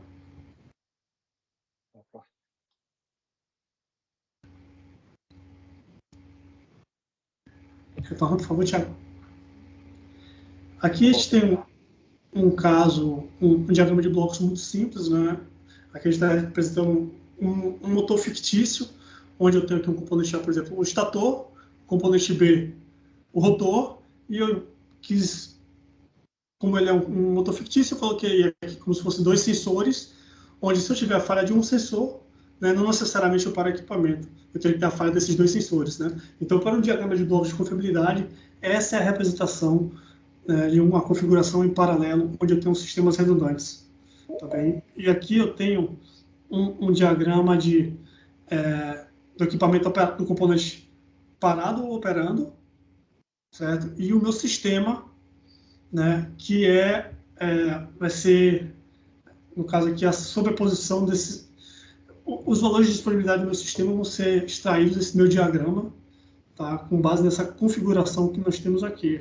Eu vou tentar ser um pouco mais claro sobre isso, como, por exemplo, aqui, ó, o item A, ele não tem uma redundância. Então, no momento aqui embaixo, no gráfico, essa linha verde que está dizendo que o sistema está operacional, no momento que a minha linha cai, né, o meu diagrama de blocos, o meu equipamento, o meu sistema, ele fica indisponível. Isso está representado aqui pelo meu sistema, no tempo 100, onde eu tenho uma queda do sistema. Certo? Quer dizer, nesse momento, esse tempo aqui, o meu equipamento ficou indisponível. Porém, para os itens B e C, nada acontece, porque é um sistema redundante. Tá? Já o meu componente B, como ele não tem redundância, uma falha dele também. Opa! Perdão, pessoal, esse aqui é o item D, tá? O item B, perdão, tá certo. Não, é o D. É o D esse aqui, tá? Foi uma digitação. Então, quando ele falha, eu tenho uma falha no meu sistema também. Tá bem? E aqui a gente tem uma plotagem do sistema disponível, que é basicamente esses dados aqui também e esses mesmos dados aqui. Tá? Falado tudo isso, pessoal, agora a gente vai estar em mais um conceito da simulação de Monte Carlo. Quer dizer o seguinte, quando eu tenho um número infinito de simulações, né, quer dizer, um número muito grande de simulações, os meus valores médios tendem a convergir para um valor central. Certo? Aqui a gente falou de um cenário de manutenção, né, para um tempo de 1 ano, por exemplo. né, onde eu vou ter uma disponibilidade calculada, tá, para um cenário. A simulação de Monte Carlo, ela realiza isso para a gente, já tem que realizar isso para a gente, um número muito grande de simulações. E aí ela traz os valores médios. Por exemplo, aqui eu estou representando 10 mil simulações. Eu pedi para o computador rodar essa mesma simulação 10 mil vezes e me passar os valores médios. Por exemplo, nesse caso aqui é a minha disponibilidade média para um mês de operação, um ano de operação, que seja. E a gente tem aqui minha disponibilidade média, que é o valor que vai ser extraído lá no software, né? O valor que vai ser extraído da simulação. É o valor médio dessas 10 mil simulações, é o valor médio de disponibilidade, dividido por... O valor médio, né? Todas as minhas disponibilidades dividido por 10 mil, que foi o número de simulações. Os principais indicadores de análise RAM: disponibilidade média, confiabilidade média, probabilidade de falha do sistema, tempo médio entre falhas, custos, indicadores de sistema por bloco. Tá? Um bloco desse pode representar um item, uma máquina, um ativo. Ok? Tá dando para entender até aí, gente? Ok. Sim. Legal. Bem, agora eu vou sair um pouco da Luiz, teoria. só para compartilhar contigo aí, já foi 25 minutos, tá? Acho que nós temos mais uns 15 minutos aí. Legal, legal. Mas eu tinha que passar por essa parte teórica, porque senão as pessoas não iam entender os trabalhos, né, que vão ser apresentados aqui, os cases práticos. Então, desde 2016 até 2023, a gente foi desenvolvendo alguns trabalhos com análise RAM, onde eu vou estar dando alguns exemplos para vocês conhecerem essa metodologia e também servir como inspiração para trabalho onde vocês, para desenvolver trabalhos, né, aí nas unidades onde vocês atuam. Vamos lá, Thiago. Claro. Esse primeiro case aqui foi realizado em uma refinaria de alumínio no estado do Pará. Foi apenas uma aplicação de análise de dados de vida, onde a gente aferiu os tempos até falha e identificamos um tempo ideal de manutenção de uma determinada caldeira. E aí, durante essas intervenções, a gente foi fazendo algumas melhorias e conseguimos ter um ganho comprovado estatisticamente no MTBF. A gente percebe aqui pelo ganho no aumento do MTBF, que é representado pelo valor médio da distribuição normal aqui. Certo? Aqui um outro case, né, também ainda de análise de vida, que eu apresentei para vocês, é uma análise de degradação. Certo? Esse primeiro case aqui, pessoal, nós tivemos um retorno de 180 milhões de reais. Então, simplesmente em sair de uma política reativa, onde a gente operava até falhar, indo para uma política proativa, né? Ou seja, parando o equipamento antes da falha. Aqui a análise de degradação também, como eu falei, para definir intervalos de substituição de chapas. Vamos adiante, Thiago. Vamos.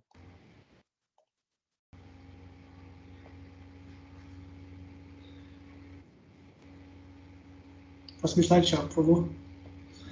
Ok, esse estudo aqui foi feito em um parque eólico, na verdade uma empresa de energias renováveis. Ela queria entender se compensava ou não o investimento de aquisição de um novo parque eólico através da análise RAM para identificar, para levantar a previsão de falha de geradores e eixo rápido para os próximos 20 anos. Então ela queria ter essa estimativa de falhas futuras para avaliar se o investimento dela valeria a pena devido aos custos de manutenção desses equipamentos. Então, a gente trouxe aqui a previsão de falha de 20 anos para substituição de geradores, né? Substituição de geradores, reparo, a gente chama de reparo off-tower, quando é feito o reparo ainda na nacelle, lá no topo do aerogerador, e os reparos de eixo rápido, que é o eixo que conecta do gerador do redutor para o gerador, certo? Aqui a gente tem um case de análise RAM de um sistema de telecomunicação, onde a gente tinha uma série de problemas também numa geradora. E nesse case a gente queria identificar os bad actors, né, os principais gargalos desse sistema, e fazer uma avaliação da confiabilidade de um projeto, né, de um projeto que viria a ser implementado. A gente queria avaliar, ainda na fase do projeto, os possíveis ganhos de confiabilidade, redução de custos e falhas do sistema. Tá? Então a gente comparou um cenário atual desse projeto com o cenário, com esse cenário previsto, né, com a alteração prevista, a alteração sugerida nessa configuração desse sistema de telecomunicação. Certo? Uma informação interessante aqui é que, apesar da alteração do projeto, essa sugestão de alteração do projeto, os dados de confiabilidade ainda ficaram um pouco aquém, porque a gente tinha um problema grave com os servidores de internet que faziam com que o sistema falhasse bastante. Vamos lá, Thiago.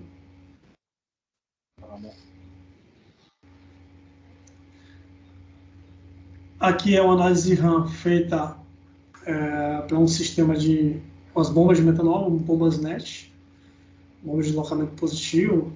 Vou pedir agora um instantinho só para compartilhar uma tela com vocês. É um equipamento que falhava muito, mas tinha um custo de manutenção aparentemente pequeno, mas ao longo do tempo a gente vê que esse custo começava a se tornar algo significativo. Essa análise foi feita em 2023. Essa linha aqui verde é o custo de manutenção acumulado ao longo dos anos. Essa linha amarela é o custo operacional acumulado das perdas devido à falha dessas bombas. Essa linha verde aqui é o custo total acumulado, ou seja, o custo de manutenção e operação. E a linha azul é o número de bombas que eu conseguiria comprar com esse custo, com esse valor ao longo dos anos. A gente tem aqui para 2028 conseguiríamos comprar 43 bombas novas. Apesar do custo de manutenção dessa bomba ser bem baixo, no longo prazo esse custo se mostrava exorbitante, Ou seja, seria possível comprar 43 bombas novas num período de 5 anos. Como é que eu consigo estimar esses valores, pessoal? Você precisa de uma simulação computadorizada para ter esses valores, essas estimativas. Voltando aqui. Quer que eu volte lá, Luiz? Sim. Joia. Esse case aqui foi um case muito simples, onde a gente fez apenas a modalidade de um bloco. Tá? Você vejam vocês que apenas com um bloco a gente consegue extrair resultados relevantes. Nós tínhamos uma empresa de papel e celulose, produtora de papel e celulose, um trocador de placas, que muitas vezes a gente usava. Esse trocador apresentava muita corrosão devido à água ter muito cloreto. Certo? E aí a gente avaliou os custos no tempo da aplicação de placas em aço inox e placas em titânio. As placas de titânio tinham um valor quase que o dobro do valor das placas em inox. Então a empresa optava sempre por manter as placas em inox ao invés do valor das placas de titânio, porque no curto prazo aquele valor se mostrava mais atraente para ela. Só que através da análise de RAM, a gente identificou que para o período de aproximadamente 3 anos, o custo de manter esse trocador com as placas em inox tinha uma diferença de aproximadamente R$300 mil para os custos de manutenção de ter trocador de placas em titânio, que é essa linha mais aqui, mais baixa. Tá? Como tinha uma maior confiabilidade, o trocador de placas de titânio, ao longo do tempo, o seu custo se mostrava mais vantajoso. Pessoal, para quem já conhece de confiabilidade, uma informação interessante sobre esse diagrama de blocos aqui, de apenas 3 bombas do sistema de metanol. Informação interessante aqui. A gente, para fazer essa modelagem, existiam 2 tipos de reparo. O reparo que era feito internamente e o reparo que era feito externamente. Para a gente conseguir modelar isso daí, a gente teve que aplicar para aqueles que já estão mais inteirados do assunto, uma distribuição variável mista, onde a gente tinha distribuições do reparo interno e distribuição do reparo externo. Vamos lá, Thiago.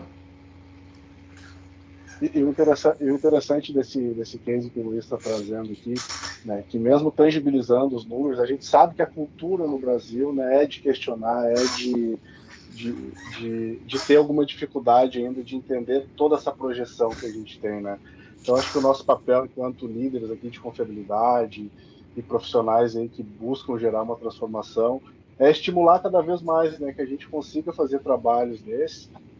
E o ganho, o Luiz mostrou no slide anterior, pelo próprio sistema que ele calculou, é muito expressivo.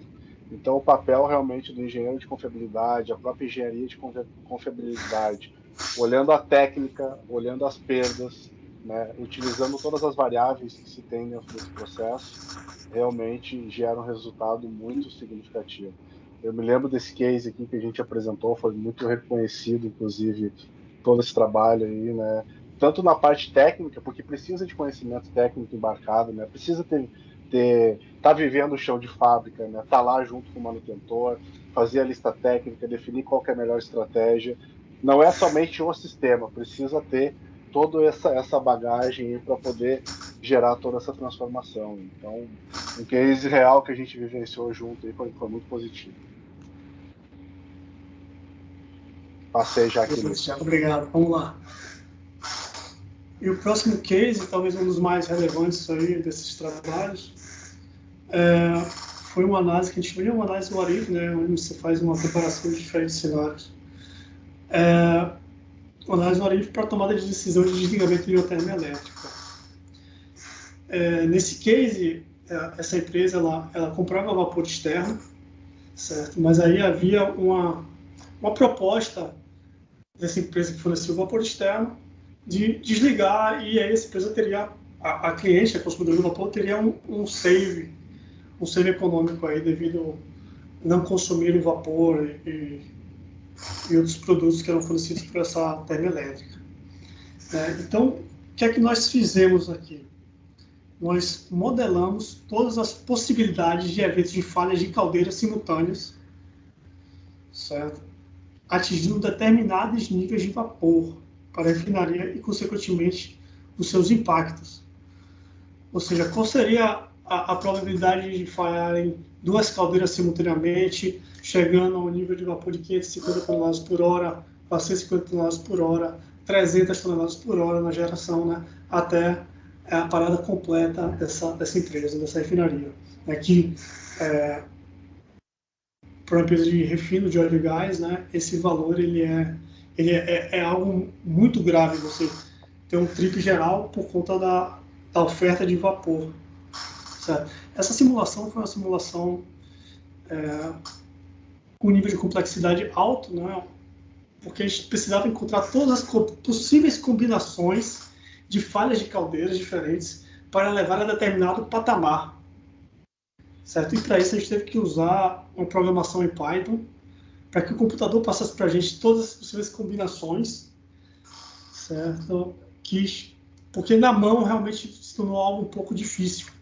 Eu vou compartilhar aqui com vocês minha tela mais uma vez, para vocês entenderem. Por exemplo, esse aqui é o software Blocksim. Nós temos aqui o diagrama de blocos para um primeiro patamar de vapor, sem a termoelétrica.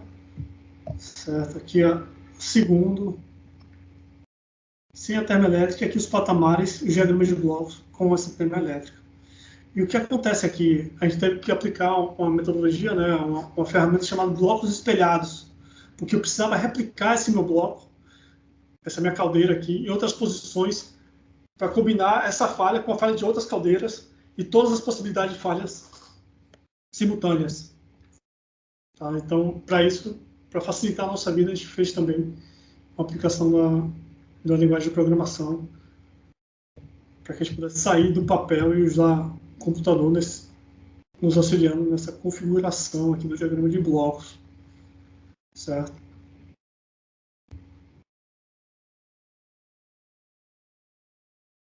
Aqui nós temos em torno de 6 caldeiras, tá? Mas elas acabam sendo replicadas justamente para a gente ter esses eventos simultâneos acontecendo no nosso modelo. Vamos voltar lá para a tela, Thiago, por favor.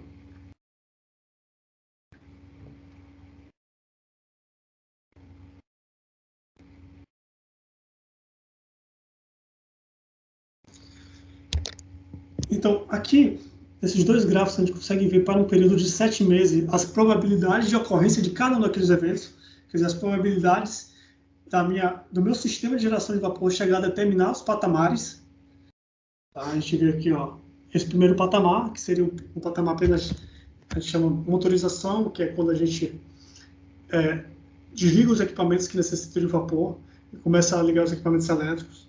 Tá? Essa primeira curva aqui de probabilidade de falha para 7 meses.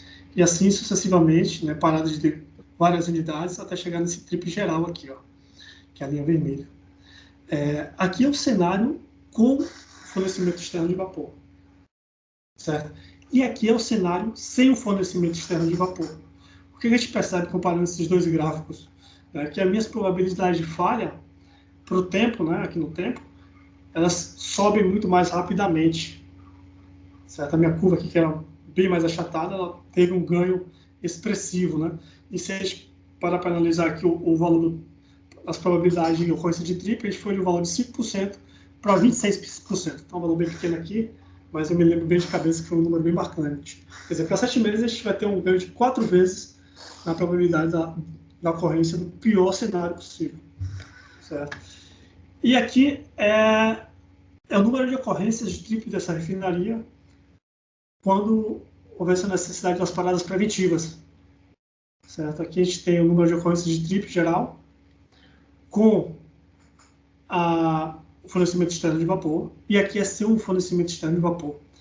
E aqui está em anos a escala. Né? Ou seja, para 10 anos, meu número de eventos estimados através da simulação de Monte Carlo de trips seria de 2,79 para 10 anos, e com essa termoelétrica, e se a termoelétrica iria para 8,8 eventos de trip geral em 10 anos.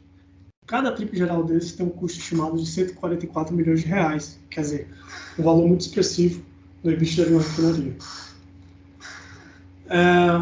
Pessoal, próximo slide, por favor. Para concluir essa apresentação, eu trago aqui para vocês alguns sites, né, para quem quiser se aprofundar um pouco mais aí na análise de RAM.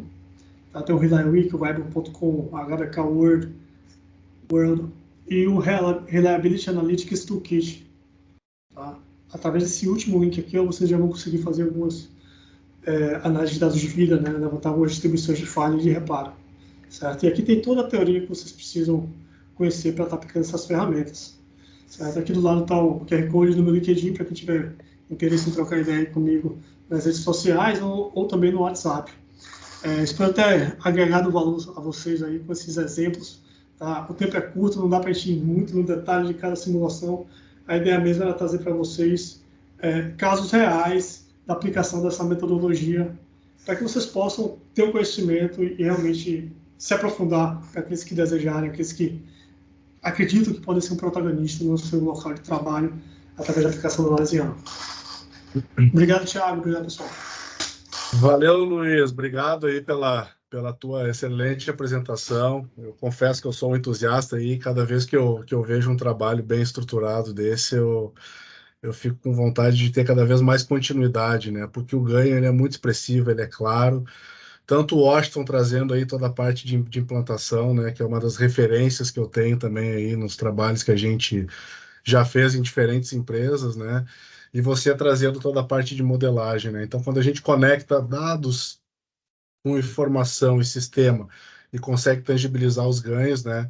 Eu acho que a consequência é o resultado satisfatório para a organização, né? Então, obrigado a você, Washington, aí pela abertura, por todo o bate-papo que trouxe aqui, a conexão, e o Luiz também por estar apresentando alguns cases práticos aí, relacionado aí a... Não é fácil não entender a análise RAM, né? Se falar que é fácil, a gente estaria mentindo. Mas eu te digo que a prática, como tudo na vida, é treino, né? A partir do momento que você começa a treinar, entender os dados, da onde vem, para que serve, como que correlaciona, né? Eu posso te dizer que as experiências do dia a dia, quando motivada por esse tipo de tomada de decisão, né, credenciam muito e depois a gente fica burro, né? É difícil tomar uma decisão sem ter essa informação na mão, né? Então, obrigado e parabéns para vocês aí. Cheio de mãos levantadas aqui, Luiz e Washington. Eu vou começar aqui pela ordem aí. Acho que nós vamos estender aqui mais 10 minutos aí para poder finalizar e ter algumas dúvidas sendo respondidas, tá? Então, começar pelo Thiago, Gustavo Diniz aí. Pergunta difícil, passa para o Luiz. Pergunta fácil, eu assumo aqui, tá? Tá bom, beleza. Vamos parar de compartilhar a tela aqui, tá? Pessoal, estão me ouvindo? Vamos lá, aí? Gustavo. Consegue me ouvir, pessoal? Estamos ouvindo. Beleza, legal. Primeiramente, Luiz, parabéns, cara, pela apresentação aí. Eu acho que cada projeto desse aí que você compartilhou com a gente vai explodir na nossa mente aqui, né? Com possibilidades e probabilidades aqui com o que a gente trabalha aqui atualmente na empresa de cada um, né? Então, isso é bem legal. Obrigado aí por compartilhar. E Obrigado, eu Gustavo. só tenho uma dúvida aqui, Luiz. É uma coisa rápida. Você fez um comentário aqui que me chamou a atenção em relação à simulação, né? Você falou que você não recomenda fazer uma simulação para 7 dias, né? Para um mês. E atualmente, né? Eu tenho um desejo de fazer simulações de equipamentos aqui onde eu trabalho, que de janelas curtas, são equipamentos que a gente vai utilizar, por exemplo, nos próximos 45 dias, 60 dias apenas. E aí eu tinha o interesse de fazer análise RAM para esses equipamentos, né, que são utilizados num tiro só, né? E aí eu queria entender, assim, né, se eu pudesse explicar um pouco mais, né, por que que você não recomenda e se existe alguma forma de viabilizar isso, né? Aonde eu posso correr, o que que eu tenho que fazer, né, correr atrás para conseguir fazer simulações, por exemplo, para 30 dias, para 60 dias no máximo. Legal. Valeu, Olha, obrigado aí. valeu. Você pode fazer, a matemática ela é precisa, certo? Mas a gente está falando em probabilidade. Probabilidades não são certezas. Ou seja, você pode fazer essa simulação para 30 dias, você vai ter a matemática, você vai ter os indicadores extraídos. O grande receio de fazer essa simulação por período curto de tempo é que se você tiver eventos que não foram que apresentaram um número de ocorrência muito baixo na sua simulação, se esse evento vir acontecer, né, no seu dia a dia, essa sua simulação pode cair em descrédito, entendeu? Certo. Porque, como eu falei, isso aqui não é uma bola de cristal, né? Então, se você leva isso para um período maior de tempo, a chance da sua previsão estar mais em linha com a realidade é maior. Correto. Por exemplo, uma coisa é eu fazer uma previsão da chuva para um mês. Outra coisa é fazer a previsão da chuva para amanhã. Entende? Positivo. Se você perguntar para você qual a chance de chover até o final de agosto, né? Você vai ter uma assertividade maior do que para amanhã, por exemplo. Então é isso, Gustavo. Na verdade, quando a gente faz uma simulação para um dia, por exemplo, né? Se você tiver um evento naquele dia que é um evento com baixíssima probabilidade de falha, probabilidade de ocorrência no seu modelo, né? Se o número de ocorrências dele estiver lá 0,0001 e acontecer um evento naquele dia, né? As pessoas podem vir a questionar a simulação. Entendeu? Porém, é legal para você ter a visão desses números e ter ter uma percepção do risco, certo? Serve como referência, mas é importante você deixar claro para a sua equipe que a análise de Monte Carlo, né, simulação de Monte Carlo, análise de RAM, não é uma bola de cristal, né? Sim. Show de bola, cara. Obrigado Se não jogava os números da loteria, já não estava nem aqui fazendo essa palestra com vocês. Beleza, obrigado aí, cara. Parabéns mais uma vez aí, valeu. Valeu. Eu acho que o grande aprendizado, né, Luiz, é ter dados confiáveis, né, com histórico, e quanto maior o teu intervalo de dados, mais assertivo você é. Então, quando você pega um intervalo menor, você tem a probabilidade de acertar menor, né? Então, acho que é isso. Muito bom. Valeu, Gustavo. Paulo Filho. Ô, pessoal, boa noite. Todo mundo me ouvindo aí? Sim. Beleza. Eu tenho mais um elogio para fazer, pessoal. A gente precisa mais disso mesmo, nesses encontros, tá? Trazendo aí a primeira parte com o Washington, né? Trazendo a importância de construir uma base sólida, né? E para posteriormente a gente ter um grau de maturidade elevada na construção, né, do nosso gerenciamento de ativos, para chegar no nível aí que o Luiz Fernando apresentou, né? Um nível excelente, de altíssimo grau aí, né? Na análise de conformidade dos ativos, né? Então, acredito que, Thiago, proporcione para a gente mais encontros desses, né, de vital importância para todos que querem chegar num nível elevado, né, de gerenciamento de manutenção, linkando aí a parte de ERP, de gerenciamento, de administração da manutenção, com a engenharia aplicada, né? Parabenizo vocês todos aí, só fera, e forte abraço aí, pessoal. Obrigado, Paulo. Bom te ver aí, Paulo. Obrigado. Com certeza teremos mais encontros como esse, sim. Jefferson. Bom, pessoal, boa noite a todos aí. queria também, como o Paulo aí, agradecer, né, pelo encontro e parabenizar a todos aí, o grande mestre Washington aí, que a gente já vem, e o Thiago aí de tempos, né, conhecido aí, então não tem como não participar desse grande evento aí, parabéns a vocês. Eu queria só trazer, né, como sempre, não querendo ser chato, né, mas assim, o que me vem à mente quando eu vi toda a parte estatística, né, inclusive eu estou trabalhando numa redução de estoque com a Poisson também, e assim, a empresa que eu estou hoje, né, a ICL, ela é uma empresa israelense, e eles são apaixonados por inteligência artificial. E hoje, lá nessa empresa, eu venho buscando empresas que fazem, né, esse tipo de trabalho já com software e inteligência artificial. Aí queria ver com vocês, né, como é que vocês veem isso, se a inteligência artificial realmente é capaz de fazer toda essa análise estatística, né, e nos trazer, né, uma decisão já semi-pronta, né. Eu queria ver de vocês aí que são especialistas, o que vocês falam disso. E no mais, parabéns a todos aí. Finalizo aqui. Tchau, tchau. Obrigado, Jefferson. Quer falar primeiro? E aí, quem vai? Washington ou Luiz? Não, posso falar aqui sem nenhum problema. Jefferson, primeiro, um grande prazer te rever. Assim, ó, inteligência artificial é uma modelagem de aprendizado contínuo e constante. E quando você não alimenta da maneira adequada, as respostas também não vêm de maneira adequada. É a grande filosofia do processo. Então, assim, inteligência artificial é muito bacana, mas use com moderação. Porque se você pegar hoje lá e começar a digitar na inteligência artificial, até no próprio chat GPT, partes afetadas de uma bomba, ele já vai começar a te listar como um todo. Mas não vai ter a acurácia necessária de alguns detalhamentos importantes. Então, assim, é um grande aliado, traz uma produtividade muito bacana, mas para detalhamentos mais específicos é bom utilizar com moderação. Ainda, né?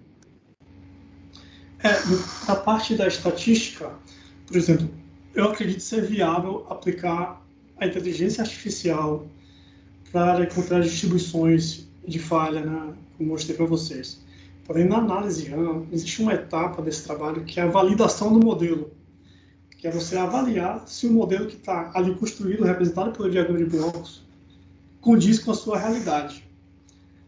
Isso aí dá muito trabalho às vezes, porque o seu modelo não condiz com a realidade, você volta nesse modelo diversas vezes para fazer os devidos ajustes, e muitas vezes é um verdadeiro quebra-cabeça. Eu acredito que para a análise RAM, a inteligência artificial poder executar uma análise RAM, acho que ainda vai precisar evoluir bastante. Valeu. Obrigadão aí, Luiz e Washington. Matheus. Oi, boa noite, pessoal. Obrigado pelo compartilhamento aí desse conhecimento com a gente, né? Eu tenho uma dúvida aqui para o Luiz Fernando. Talvez você tenha até falado, eu admito que em algum momento pode ser que eu não tenha pegado essa parte, mas eu fiquei com essa dúvida, né, quando você começou a falar da análise RAM, que é a seguinte: a gente em alguma etapa da análise RAM, a gente usa dados de mantenabilidade? Essa é a primeira pergunta. E caso positivo, qual é o impacto, né, de fazermos essa análise possuindo dados que não são tão confiáveis, né? Dados de falha, assim, geralmente é mais fácil de você achar, né? A mantenabilidade, por outro lado, não é tão simples assim, enfim. Sim. Minha pergunta é essa aí. Você só consegue fazer a análise RAM você tendo as duas distribuições, né? Como eu falei. A distribuição de falha e a distribuição de reparo. A distribuição de falha ela é feita através da construída com base nos seus dados de tempo até falha, e a distribuição de reparo, tempo para o reparo, né? Tempo onde o equipamento, né, demora a voltar à operação. A questão dos dados, né? Essa é uma pergunta que a gente vê em muitos fóruns. Todo lugar aparece. Como ter dados confiáveis? Realmente é um desafio para as empresas ter dados confiáveis. Tá? Na minha trajetória na confiabilidade, eu nunca busquei dados apenas de uma fonte, como, por exemplo, do SAP. Eu nunca fui no SAP e busquei unicamente os dados de lá. Eu confronto vários dados. Por exemplo, eu confronto dados SAP com os dados do PI, com os dados do livro do turno. E aí converso com o pessoal da operação para, por exemplo, verificar que aquela minha trend lá do PI, né, ela foi de fato uma falha, né, e não foi um desligamento, uma parada programada. Então a gente sempre tem essa dificuldade que a gente acaba contornando através dessa comparação de dados, né, que levam para a gente a ter dados mais assertivos. Por exemplo, dado de reparo é muito fácil você conseguir dado de reparo você olhando corrente do motor no PI. Agora você tem que ter a certeza que aquela parada ali foi uma parada de uma falha, né, provocada por uma falha, não foi uma parada programada ou uma pergunta de equipamento, por exemplo. É por isso que é importante viver o dia a dia, né? Se não tem o feeling da fábrica, do dia a dia, não dá para olhar somente o registro, né? Eu acho que um ponto que o Luiz trouxe aqui é a gestão integrada dos dados, né? O que vem da preditiva, o que vem da falha, o que vem do PI, a forma que você integra todas essas informações facilita aí toda a tomada de decisão. Muito bom. Pessoal, não vejo mais mãos levantadas aqui, né? Eu queria primeiramente aí agradecer o Washington e o Luiz aí que toparam compartilhar um pouco o conhecimento deles aí, tanto com a parte de RP quanto a parte de confiabilidade quantitativa. É um conhecimento muito específico, né? Tenho certeza que a gente trouxe hoje aqui 2 profissionais aí fora da curva para poder compartilhar com vocês aí um pouco desse conhecimento, tá? E agradecer a todos que participaram aí, a gente chegou a um pico aí de 96 pessoas, né? Ficamos aí até minutos atrás aí com 80 pessoas, então acho que cumprimos o propósito aí, né? Se cada um sair aqui com um pouco da visão do que a gente falou de dados, de informação, interpolação, integração, sistema, pessoas, né? E cada vez a gente conseguir utilizar isso no nosso dia a dia por meio da nossa liderança, né? Acho que a gente consegue ir transformando um pouco a cultura das empresas, principalmente aqui no Brasil. A gente vive um contexto aí que as fábricas já estão com uma idade média aí maior ou igual a 45 anos, né? Então a gente tem um pouco de dificuldade, tem alguns passivos, e trazer a confiabilidade para esse contexto aí acaba sendo muito positivo aí, né? A influência que a gente traz para a tomada de decisão, tá? Então, Washington, Luiz, obrigado a todos que participaram aí. Washington, se o pessoal quiser falar sobre implantação, quiser bater um papo contigo, como é que a gente faz o contato aí? Pode fazer diretamente aí pelo LinkedIn, também está no WhatsApp também, tá liberado, coloca no chat aqui de novo, reposto para todo mundo entrar em contato sem nenhum problema. A gente está lá para poder auxiliar, ajudar e trocar experiências aí. Queria só deixar uma frase final de tudo isso aqui que foi dito, aí é para todo mundo poder pensar. Se você não mede, você é apenas uma opinião. Obrigado pela oportunidade. No número 2, no 3, no 15, no 20, vou estar presente aqui e vamos seguir aí em busca de mudar o mindset aí do Brasil. Bom, Luiz, alguma mensagem final aí? Agradecer a oportunidade de estar compartilhando aí a análise real com vocês. É uma metodologia que é muito ainda desconhecida e pouco aplicada na nossa indústria. Eu espero de coração aí ter colaborado, ainda que seja um pouquinho assim, no desenvolvimento profissional de cada um de vocês, tá bem? Um grande abraço a todos. Muito obrigado, Thiago. Muito obrigado a todo mundo aí que está na palestra. Muito legal mesmo. Obrigada, Valeu, pessoal. galera. Muito obrigado aí e até a próxima. Valeu, pessoal. Obrigado aí. Muito Um abraço, parabéns. Parabéns Valeu. aí, valeu. Parabéns pessoal. aí, Abraço. senhores. Valeu, pessoal. Valeu, Thiago. Valeu, Luiz. Parabéns, hein? Valeu.